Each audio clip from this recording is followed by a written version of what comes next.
Beautiful. Ah.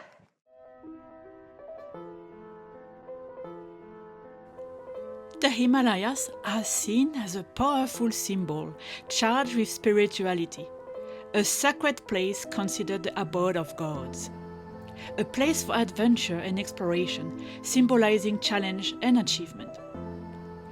The immense scale of the Himalayan landscape inspires feelings of awe, reminding people of the vastness of our planet. But in our modern time, the Himalayas have come to symbolize the fragility of ecosystem in the face of climate change. I have always felt a deep connection to the mountains. Climbing gives me so much. It's a source of inspiration, challenge, and personal growth. But it also made me realize that this connection goes beyond personal fulfillment and records. I decided to run the world's hardest trail, to cross the Himalayas and talk about the devastating effects of climate change on the mountains and community. The Great Himalaya Trail in Nepal stretches about 1,600 kilometers from the eastern border with India to the far western border with Tibet. Choosing the highest possible route will take me to remote glaciers and high mountain passes, many exceeding 6,000 meters. The average altitude is around 4,000 meters, providing stunning view of some of the world's highest peaks, including Everest, Kanchenjunga, and Annapurna.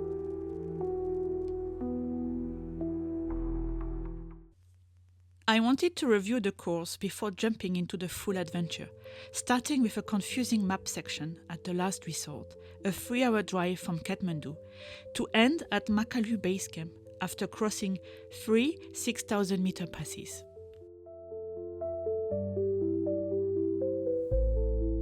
Day 1, the last resort, starting the journey right now. Day 2. After getting lost in the jungle for like hours and hours and like an improvised night somewhere, I'm super happy to be on the road again.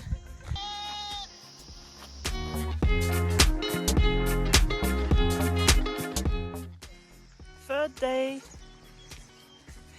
I'm going down the monastery and I will go as far as I can. No more forest until the high mountain. And I'm on the way to Ladakh. I could get egg and noodle, so I'm feeling really good. But again, I've been lost. Seems like I have been losing 5k on the original GPS track. Again, just thinking I'm so bad, not so sure. Or maybe I should just hitchhike at the back here. Yes, Ladakh. Loting bata. Loting. Bigu Gompa. Bigu Gompa bata. Bigu Gompa. Photo खिचौँ न तपाईं र मेरो photo खिचौँ Oh yeah, sure. यहाँ दिनु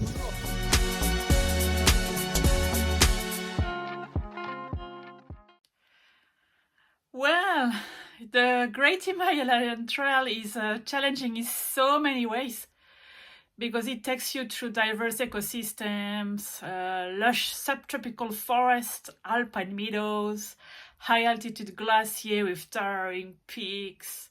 So the navigation through the dense forest and villages was incredibly challenging for me. I got lost countless times and losing so much time. The mental battle were really, really difficult, maybe more difficult than the physical battles to keep running 30 to 40k per day in all circumstances. So I had prepared a very light bag, 5 kilo of all the gear I needed to go up to 6,000 meters.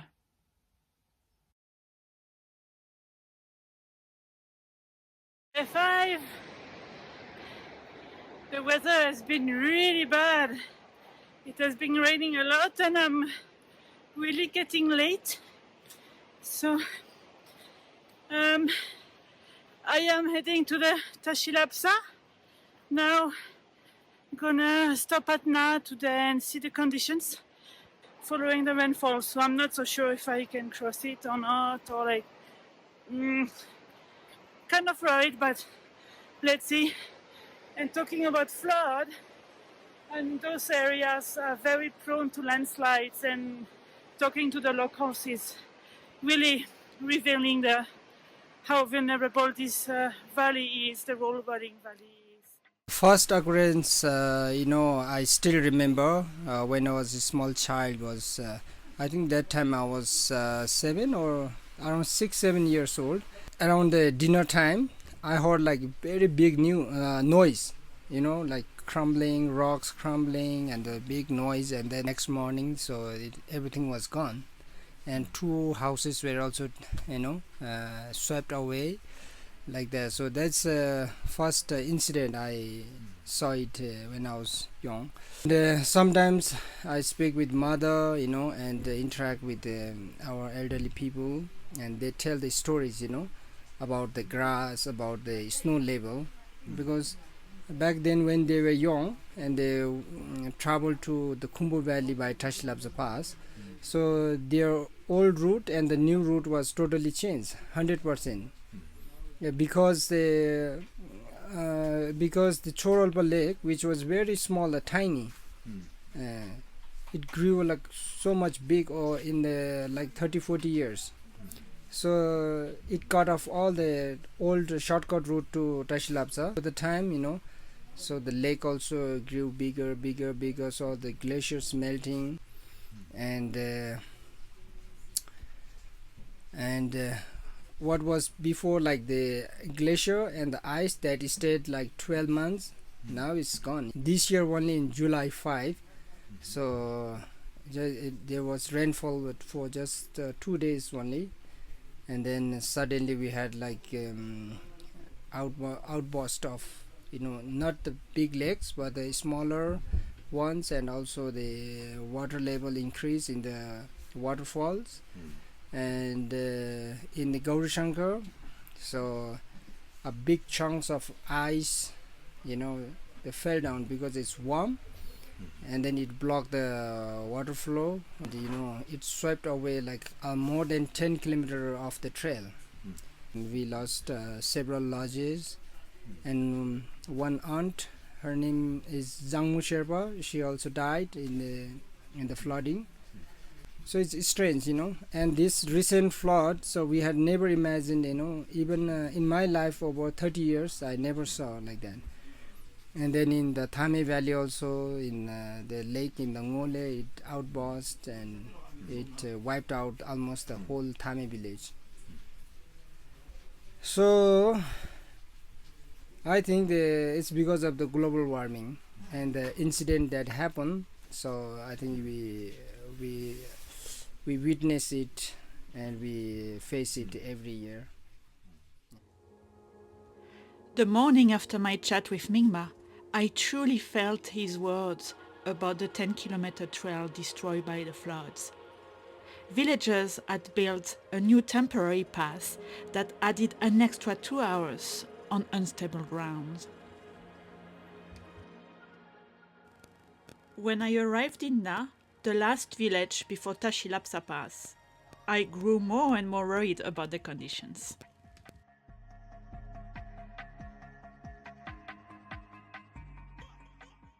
I don't think there will be much running now. It's getting above 4,000 meters already. It has been 2 days of bad weather, so I hope I can find a good condition on the Tashilapsa mountain pass. Let's see. I really need to cross, otherwise I have to turn back.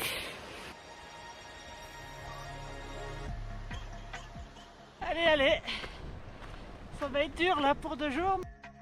When I arrived at the Choralpa Lake, the condition really deteriorated and it was getting really icy. How is the pass? Tell me. It's full of snow. And ice, right? Yeah. Looks like you're gonna save me. And here I missed the chance to cross the only mountain pass linking the Rolling Valley to the Khumbu Valley, so that meant that I had to go back to Kathmandu. Slowly. Beautiful. Yes. You are very, very strong. Yeah, I'm a bit disappointed.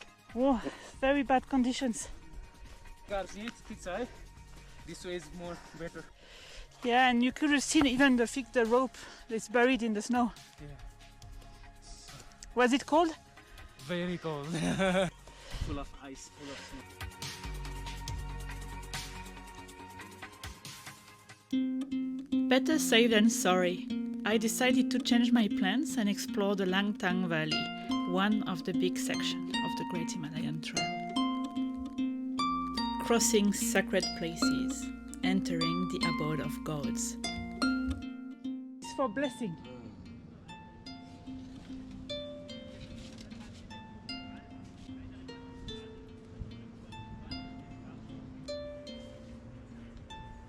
Can I try? Come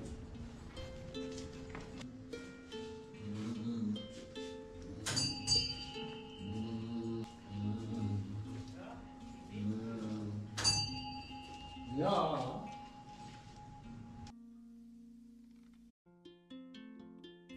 And it is as if the god of the mountain was just telling me to slow down, to immerse myself in the real challenges the local community are facing, and highlight the urgent need for action.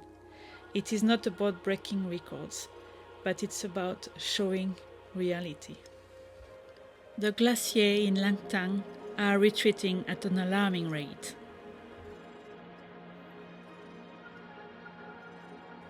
The Langtang Valley in Nepal is known for its stunning natural beauty and the prominent presence of glaciers, including the most concerning Yala Glacier, experiencing significant retreat due to climate change and rising temperature. This retreat has profound implications for the local ecosystems, water resources, and the communities that depend on those glaciers.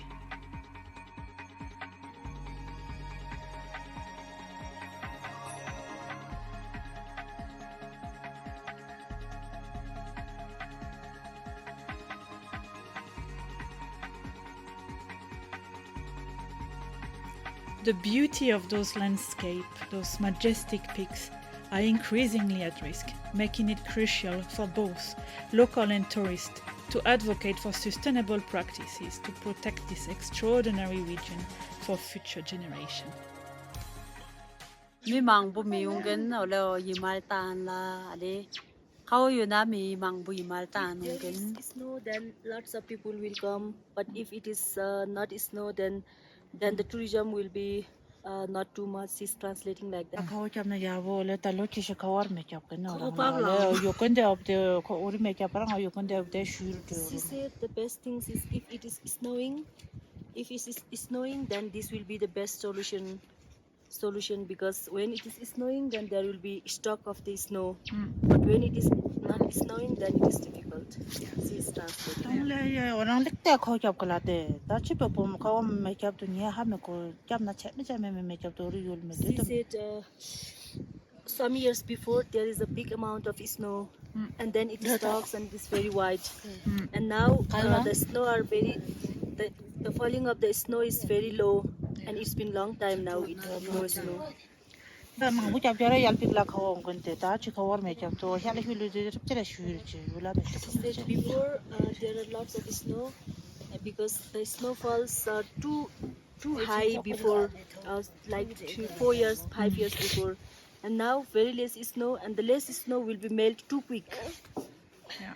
Is melting too quick so that there's a big change. How about you?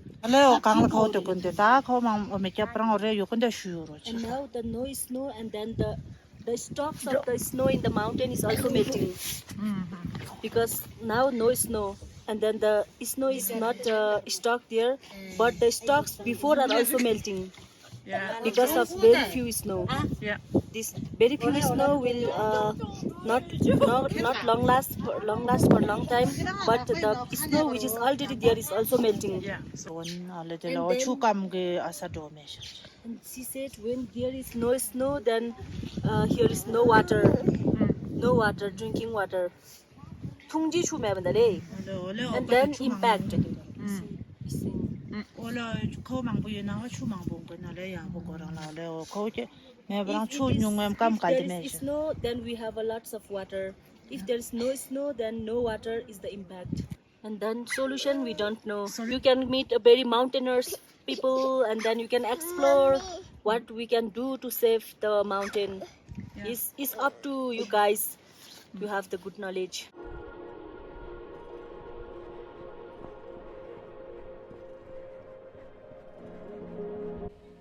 My conversation with Shopema really opened my eyes to the challenges faced by local communities, with running becoming a powerful metaphor for climate change. I was struck by Shopema's insight on the urgent need to raise awareness about the causes of climate change. It made me wonder if scientists studying the glacier above the village are sharing their knowledge with the people living down the mountain.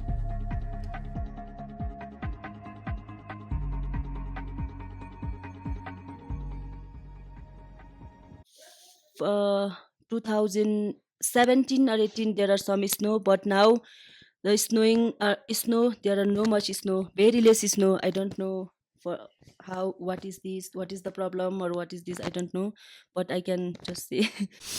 And then uh, so to make all this, maybe the community people, they are not too much knowledgeable about the climate change. They don't know the climate change, how the mountains will be in the futures, because they are working, but they don't know that much knowledge about the global warming, the climate change. And if you people give the awareness program what is doing, and then focus on the tourisms that related on this valley, then it will be good. Just after my conversation with Shopema, I got a message from my glaciologist friend in Kathmandu, advising me to meet his colleague on a mission to measure Yala Glacier's mass balance. I decided to join and ask about the impact of climate change in the region. Due to the climate impact, the ecosystem, mountain ecosystem change, even the grassland habitat change, more dry, because you are all dry, no more grasses here. So the pastoral community will be the suffer, because no more grasses and way to graze. There are kinds only. So they are all the dried. So there no more snow, no moisture, no more grass. And all the other species, and also like the weeds, those are not suitable for the grazing, they come up. So it also threat to the pastoral community in the high mountain. On my way back from Yala Peak, once a technical climb at 5,800 meters, but now bare rock where snow and ice used to dominate, I met Dava, a glaciologist conducting his annual survey on the shrinking Yala Glacier. As you can see, the glaciers has already been retreating rapidly. We're here to see how fast and how quickly the glaciers is retreating. You can already see that the glaciers are already being separated. So it's sad to see that Yala Peak doesn't have much more ice fall there, snow, ice up there. As Dava explained the science beyond Yala Glacier retreat, I could interview Lapka down there in the village. He offered a deeply personal perspective, sharing how he has watched this glacier shrink year after year. Namaste, I'm Lakpa Jangba, the owner of the Dorje Bakery Cafe and Coffee Center in Kyangjin Gumba, the last destinations of the Langtang Valley Trek. I was born in Mundu, just between the Kyangjin and Langtang, a small village which is the oldest village in the Langtang Valley. And I grew up there, and I spent my childhood in Kyangjin Gumba because my father used to stay in Kyangjin. In my life period, we have experience with many things changes, Before the road was up to Tirsuli, now road is up to all the way to Sherpagaon, and everything changes. Long time ago, every winter there will be 6 feet, 7 feet snow in Kyangjin. And now it's been 10 years we haven't seen snow in winter. You can see back side. This is the Langtang Lirung highest mountain here, and the glaciers over there is the one of the oldest glacier, this glacier, when I was small, it used to be much more bigger. And in 30 years, I see with my own eyes, in 30 years, it has melted 1/3 of the glaciers down. And to tell you, everybody, whoever sitting all over the places in Nepal, you are in cities or Tarai regions everywhere, the main source of the drinking water is the glacier. You have to understand, if glacier melts in the mountain, it doesn't matter. You might think it doesn't matter to us because we are living in city or Tarai or somewhere else. It's very important. If glacier melts dramatically, and maybe in 50 years it disappear, then city will not have water as well, not only mountain. All the source of water, river flow in the big cities or everywhere, they all came from mountain, and it's naturally truth. You have to understand. That's very important thing. And to stop, how to stop this melting glaciers and how to stop this global warming, how to stop this climate changes. I have no much big ideas, but it's a globally now threat at the moment everywhere. But every small places, if everybody work in small portions, we can change the nature. Here in 2015, whole glacier fell down, and more than 10,000 trees has been smashed down by the force of the avalanche fell after the earthquake, and 10,000 trees been smashed within a second. And you know how much tree need to grow. It takes more than 5 years, 10 years to become an adult. So we can do small portions. I'm always thinking, maybe if we every portion can plant one tree, maybe a year, you can say. If you can every year, maybe 10 to 15 plant, if you plant it, maybe out of them 12 dies, 3 survive. That's the biggest achievement in your life.